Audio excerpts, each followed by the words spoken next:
Hello!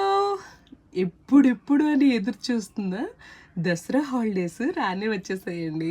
ఇంకెందుకు ఆలస్యం అని చెప్పి లగేజ్ అంతా ప్యాక్ చేసుకొని నేను పిల్లలిద్దరం హుటాహుటిన అమ్మ వాళ్ళ ఇంటికి స్టార్ట్ అయిపోయాం. చాలా మంత్స్ నుండి ఎదురు చూస్తున్నానండి. మా ఊరు చూసారా ఎంత గ్రీన్‌గా ఉందో. మా రోడ్స్ ఏమో నా కోసం చాలా రోజుల నుండి వెయిట్ చేస్తుందట వెల్కమ్ చెప్తున్నాయి. ఇంటికి కూడా వెళ్ళకుండానే నారింజకాయ జ్యూస్‌తో నాకు వెల్కమ్ వచ్చేసిందనమాట.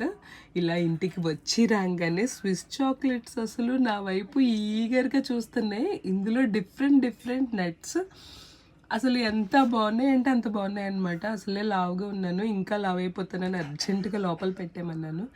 ఈ చాక్లెట్ స్వీట్‌నెస్ ఏమున్నదండి. అమ్మ వాళ్ళ ఇంటికొస్తే వాళ్ళు చూపించే ప్రేమ, ఆ అభిమానం, ఆ ఆప్యాయత ముందు ఇవన్నీ ఏమీ కాదు. ఇట్లు రేఖమ్మ.